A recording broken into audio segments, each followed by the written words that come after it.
할렐루야. 오늘은 성령 강림주일입니다. 성령은 우리와 하나님을 연합하게 하시고요, 그리고 하나님과 우리 사이를 연결하십니다. 그리고는 하나님 안에 선하고 또 좋은 것들이 많지 않습니까? 그것들을 우리의 삶 속에 옮겨오는 역할을 합니다. 그래서 오늘 말씀에서 요엘은 내가 만민을, 내 영을 만민에게 부어주리니 너희 자녀들은 장래일을 말할 것이며 너희 늙은이는 꿈을 꾸며 너희 젊은이는 이상을 볼 것이다 라고 말을 하고 있습니다. 그러니까 성령께서 함께 하시면 하나님의 영으로 우리가 할 수 없는 놀라운 능력을 발휘하게 될 것이다 라고 성경은 이야기하고 있는 겁니다. 참 용기가 되지 않습니까? 참 마음이 벅차오르는 말씀이 아닙니까? 그런데 우리가 이 말씀을 가지고 삶을 살아가지만 이 말씀을 가지고 현실의 벽에 부딪혀서 이 말씀을 적용하려고 하면 여러분 어떻습니까? 이 말씀이 잘 적용이 됩니까? 잘 적용되지 않습니다. 현장은, 우리가 살아가는 현실은 이 말씀이 좋은 건 아는데 이 말씀이 전혀 적용될 만한 곳이 아닙니다. 그래서 많은 그리스도인들이 이 세상을 살아갈 때 믿음과 현실의 커다란 딜레마를 겪습니다. 머리로는 알고 있습니다. 주님을 선택해야지. 그런데 막상 삶으로 들어가서 어떤 문제가 탁 하고 부딪히면요, 우리는 자꾸 믿음이 아니라 현실적으로 손이 가는 것이 우리의 모습입니다. 저도 목회자이지만 이 믿음과 현실이라는 딜레마는요, 저에게도 자유롭지가 않습니다. 제가 예전 교회 사역을 할 때 그 교회도 똑같이 마가의 다락방과 같은 성령 집회가 있었습니다. 가족들끼리 의기투합했습니다. 이번 성령 집회 때 한번 성령이 충만한 은혜를 받아보자. 애들한테도 너희도 할 수 있지? 초등학생 아이들이 네, 할 수 있어요 그러더라고요. 그래서 성령 집회를 참여했는데 성령의 임재가 정말 충만히 임했습니다. 저도 뜨거워지고 가족들도 참 뜨거워졌습니다. 그리고 집회가 마치고 이제 마지막 날 집으로 돌아오는데 저희 아이, 이제 초등학생 아이가 저한테 그렇게 이야기하더라고요. 아빠, 집회 때 목사님이 마지막 결단의 기도할 때 성령께서 저를 터치하신 것 같더라고. 그래? 어떻게? 기도를 하고 고개를 숙이고 있는데 이 목덜미가 뜨끈뜨끈해지면서 찌릿찌릿하고 뭔가 손으로 훑고 지나가는 듯한 그런 느낌을 가졌다라는 겁니다. 여러분, 여러분의 자녀가 성령 집회 다녀와서 이런 이야기하면 뭐라고 대답하시겠습니까? 그럼 그건 성령이 하신 거야. 그렇게 대답하지 않겠습니까? 저는 목사입니다. 그 교회에서 이제 교육부 전체를 총괄하는 담당 목사였습니다. 제 아들이 아니더라도 누가 그런 이야기를 하더라도 저는 이렇게 대답해야 됩니다. 그건 성령이 하셨습니다.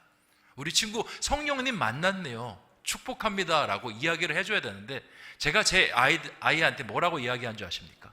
그거 컴퓨터 많이 해서 그래. 너 컴퓨터 많이 하면 고개를 숙이거든? 그러면 여기 협착이 일어나면 찌릿찌릿하고 목이 뜨끈뜨끈해져. 그 컴퓨터 많이 해서 그래. 컴퓨터 좀 줄여.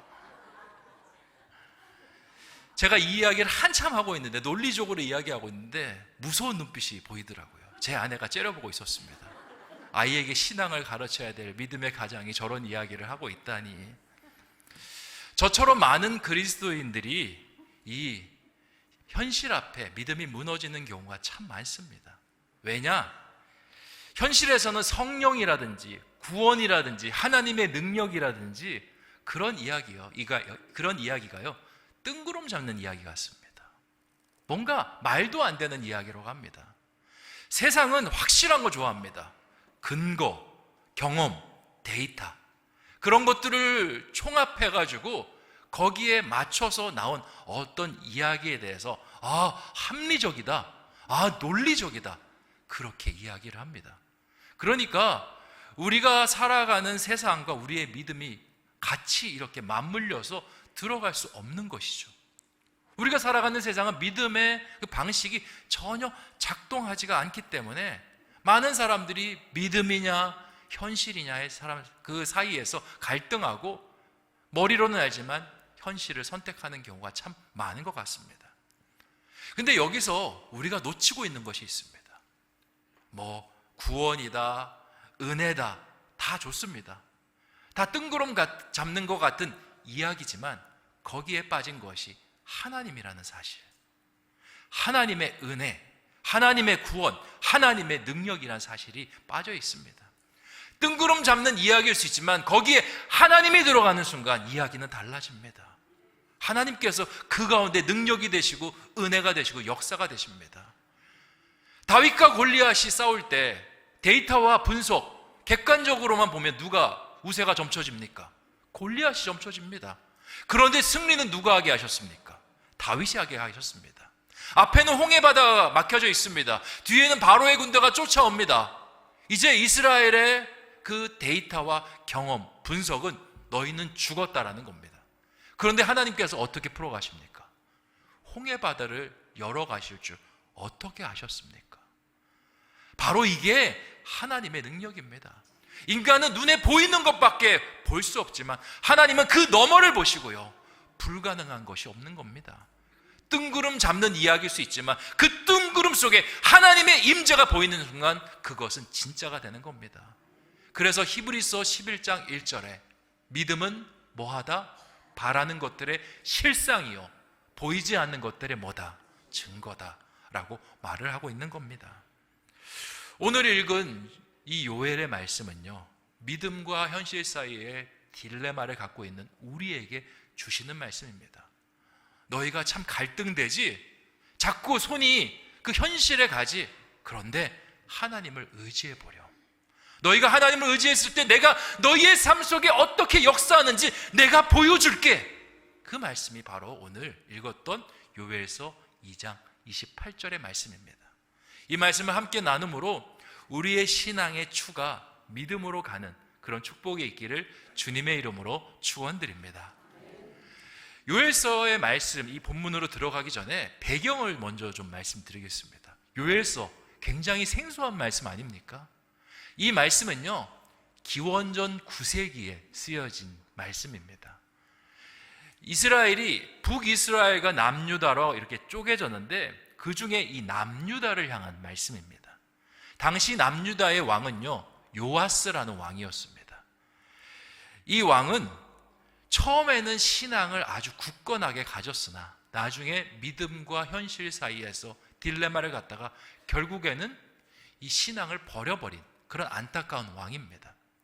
이 요아스의 가정은 이렇게 구성이 되어 있습니다.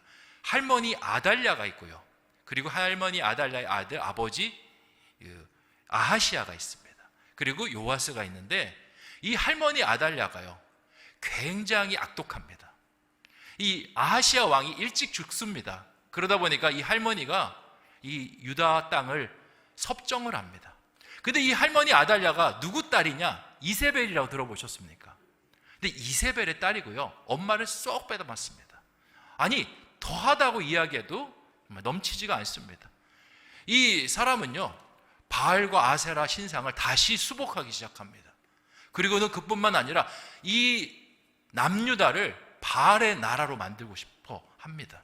그래서 어떤 결단을 내리느냐? 자기 손주들을 다 죽여버려요. 왜 죽이냐? 이 나라가 하나님의 나라로 이어지는 것은 저 다윗의 후손 때문이다. 저 다윗의 후손의 피를 싹 끊어버리면 바알을 중심으로 새롭게 태어날 수 있다라고 생각한 겁니다. 그래서 손주들을 모조리 잡아서 대량으로 학살을 해버립니다. 그때 요아스도 갓 태어난 아기였고 죽을 뻔합니다. 그런데 하나님께서 그를 살리셔요. 고모였던 여호세바라고 목사님 사모님입니다. 그러니까 제사장 여호야다의 부인인데 급하게 그 아이를 데리고 도망칩니다. 그리고 제사장 여호야다 이제 사모님 여호세바와 같이 유리방황하는 세월을 보내게 됩니다. 그리고는 이 여호야다가 흩어진 하나님의 사람들, 그 바알과 아세라 신상에 눌려서 신앙생활 제대로 못하지만 하나님을 갈급해하는 사람들을 규합시키기 시작합니다. 그리고 그렇게 모아놓고 이야기를 합니다. 그들의 마음에는 이미 낭만과 좌절이 있습니다. 왜냐하면 다윗의 핏줄이 다 끊겼다라고 생각하고 하나님 나라는 기울었다고 생각하는 마음이 있었는데, 아니야, 여기 핏줄이 살아있어. 요아스가 여전히 우리 품 안에 있어. 그러니 때를 기다리자. 그리고 하나님께 기도하고 이 나라를 수복하자라는 마음을 갖습니다. 그리고는 사람들을 많이 규합해서 이제 아달랴가 다스린 지 7년이 됐을 때 반란을 일으킵니다. 병사들을 데리고 궁궐에 들어가서 이 궁궐에 있는 아달랴를 포획하고요, 궁궐을 뒤집어 놓습니다. 그리고 하나님의 말씀에 따라 그 아달랴를 심판합니다. 그리고 요아스를 왕으로 옹립시킵니다. 그때 요아스의 나이가 7살입니다. 7살에 왕이 할 수 있는 게 뭐가 있겠습니까? 이제 새로운 섭정하는 존재가 등장합니다. 이 여호야다입니다. 근데 여호야다는 제사장이라 하나님의 선한 일을 하기 시작합니다. 바알과 아세라의 신상들을 그 남유다 땅에서 다 없애기 시작하고요, 그리고 성전을 수복하고 사람들에게 성전세를 받아서 사라졌던 하나님의 언약궤를 다시 만듭니다. 그리고 본인은 섭정을 하지만 왕이 하나님을 잘 섬길 수 있도록 옆에서 보필을 합니다. 하나님의 나라가 온전히 세워져 가는 것 같은데 항상 이 현실의 저항은요, 만만치가 않습니다. 이러한 제사장들의 득세를 꼴보기 싫어하는 존재들이 있습니다. 그게 누구냐? 유다 방백들, 귀족들입니다. 이 사람들은요, 아달랴가 통치할 때 굉장히 기분이 좋았습니다. 왜냐하면 아달랴가 믿는 바알과 자신들이 생각하는 그 삶의 가치가 둘이 맞아떨어졌기 때문에 그렇습니다. 바알과 아세라는요, 철저히 풍요의 신입니다. 번영의 신입니다. 그리고 유다 방백들도 바라는 것은 물질을 갖고 권력을 갖는 것입니다. 그러니까 서로가 얼마나 짝짝꿍이 되겠습니까? 그전에는 뭐 제사장들이 이거 하지 마라 저거 하지 마라 했는데 이제는 바알과 아세라를 섬기니까 다 할 수 있습니다. 그렇게 편하게 지내다가 제사장 그룹이 들어와서 득세를 하니 이제 짜증이 나는 겁니다. 하지만 이 여호야다가 살아있을 때는 어떻게 하지 못합니다. 그러다 여호야다가 늙어서 죽게 됩니다. 기회가 찾아왔습니다. 방백들이 이제 세를 모아서 왕을 찾아갑니다. 왕이시여, 이제 여호야다가 죽었는데 당신 어떻게 하시겠습니까? 저희랑 손잡지 않겠습니까? 저희는 많은 군사들을 가지고 있습니다. 당신의 왕궁을 든든히 지원해 줄 수 있는 많은 자금도 가지고 있습니다. 저희와 손을 잡으면 다시 당신의 나라를 견고하게 세워드리겠습니다. 그런데 만약 당신이 우리 손을 잡지 않는다면 당신의 왕권 보장할 수가 없습니다. 그렇게 이야기하는 겁니다.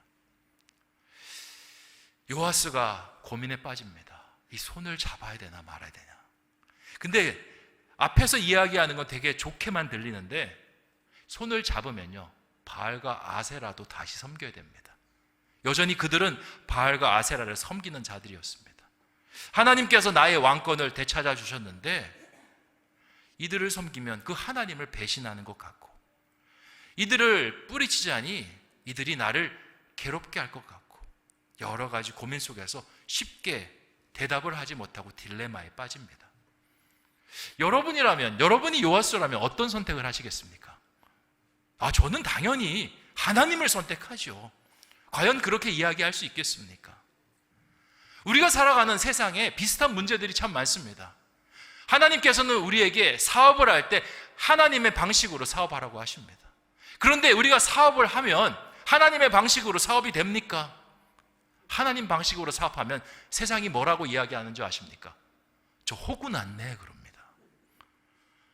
세상에서 하나님의 방식으로 직장인들로 그렇게 회사를 섬기고 그렇게 진실하게 하나님의 직장인이 되라 말씀을 하는데 직장에서 하나님의 마음으로 일을 하면요, 승진하지 못합니다. 살아남을 수가 없습니다.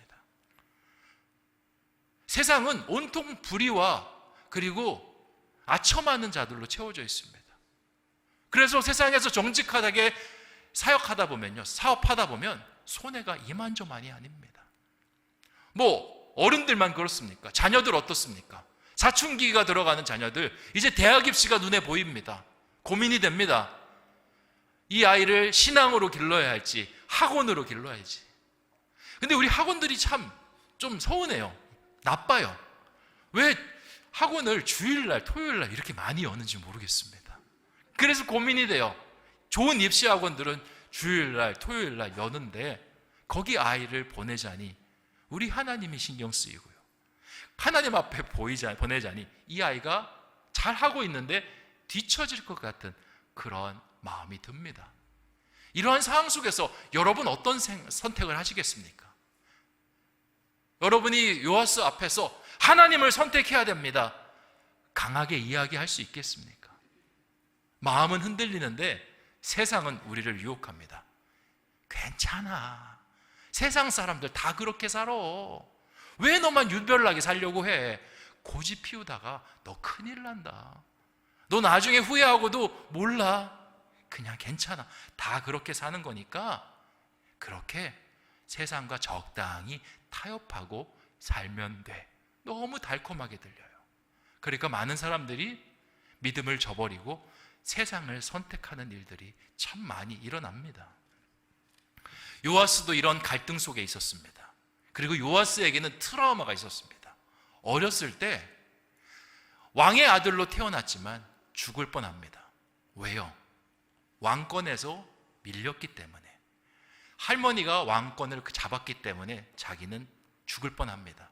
자기가 다시 살아납니다. 어떻게? 왕권을 회복했기 때문에. 그래서 생각합니다. 왕권이 나를 죽일 수 있고 왕권이 나를 살릴 수 있다. 그러니 그 왕권에 관련된 문제가 탁 들어왔을 때 어떤 선택을 하겠습니까? 트라우마 때문에 제대로 된 선택을 하지 못하고 결국에는 이 방백들의 손을 잡아버립니다. 그리고 나라가 완전히 그 다음부터 바뀌어져 버립니다. 무너졌던 바알과 아세라의 산당들이 다시 세워지고요, 이 나라가 하나님을 섬기는 나라가 아니라 바알을 섬기는 나라로 완전히 변하게 됩니다. 이러한 위기의 순간에서 하나님께서 요엘 선지자를 이 요아스에게 보내십니다. 요엘 선지자는 나타나서 이야기합니다. 왕이시여, 당신의 마음에 갖고 있는 근심, 당신이 인생에 살아오면서 경험했던 그 트라우마 제가 다 알고 있습니다. 하지만 하나님을 의지하셨으면 좋겠습니다. 하나님은요, 우리가 생각하는 그 상상, 그 상식, 모든 것을 뛰어넘는 분입니다. 반드시 왕을 살리시고 왕의 나라를 더 복되게 하실 것입니다. 그리고 오늘 읽었던 28절의 이야기를 들려줍니다. 같이 한번 읽어보겠습니다. 시작. 그 후에 내가 내 영을 만민에게 부어주리니 너희 자녀들이 장래일을 말할 것이며 너희 늙은이는 꿈을 꾸며 너희 젊은이는 이상을 볼 것이며. 아멘. 이 말씀에서 그 후라는 건요, 왕이 본인의 지금 선택을 철회하시고 믿음을 선택하면 하나님께서 왕에게 영을 부어주시겠다 말씀하십니다. 그래서 놀라운 일을 만들어 가시는데, 근데 이 말씀을 읽어보면요 조금 이상합니다. 아이러니하게 좀 기록이 돼 있어요. 무슨 말이냐? 여러분 초등학교 때 어떤 문제를 풀면요, 다음 중 맞는 것을 짝지어 보시오라는 문제가 있습니다. 여기서 자녀, 늙은이, 젊은이가 있고, 그리고 오른편에 장래일, 꿈, 이상이 있습니다. 근데 자녀들을 장래일로 이렇게 짝을 지어놨어요. 장래일은 어떻습니까? 세상에서 장래일을 이야기할 때는요, 과거가 굉장히 중요합니다.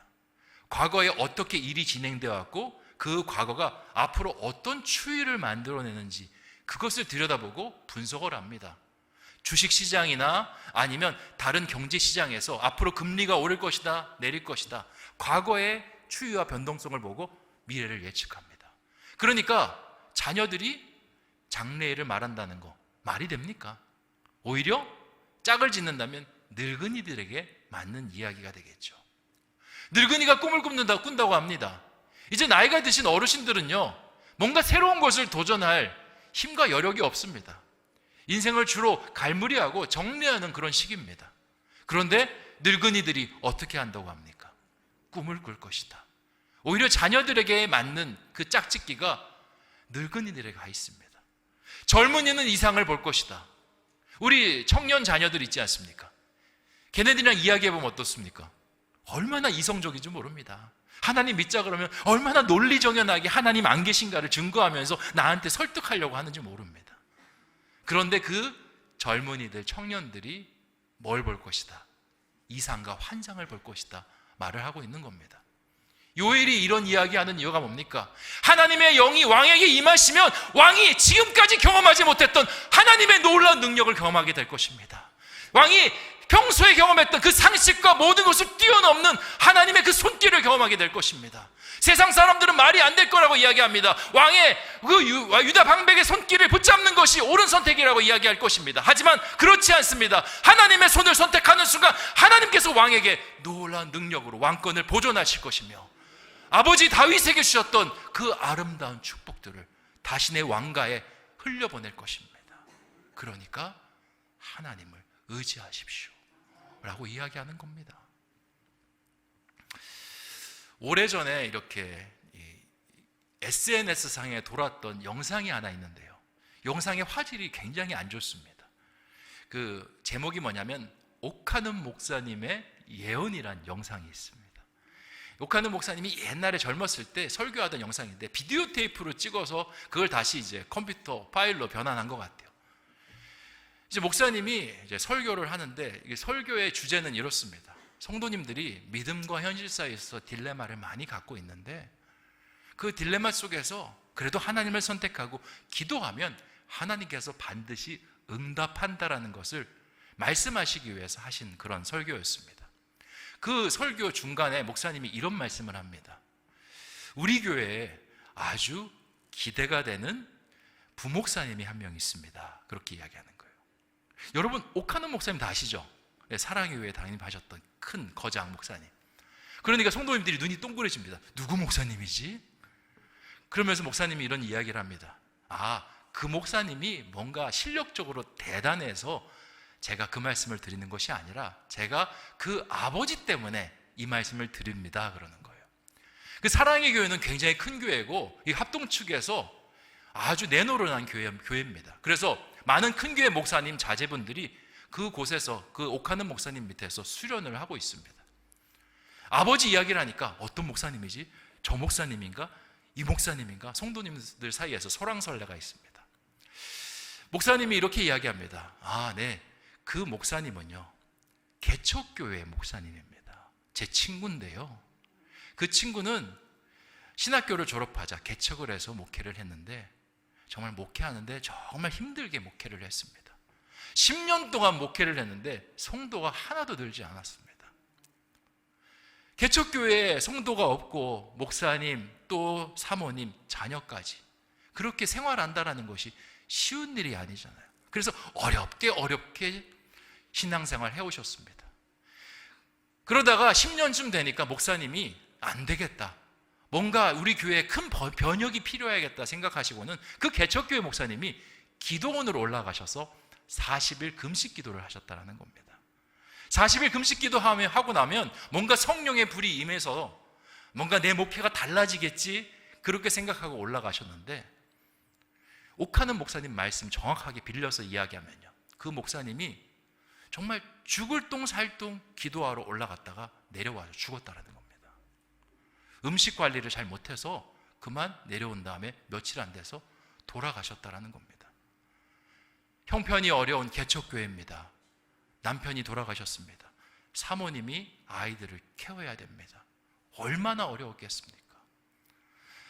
근데 그 모든 사건들을 바라보는 사람들의 마음이 그 가정을 더 후벼 팝니다. 아니, 성령 충만하겠다고 기도원 올라갔다가 저게 무슨 변고라니.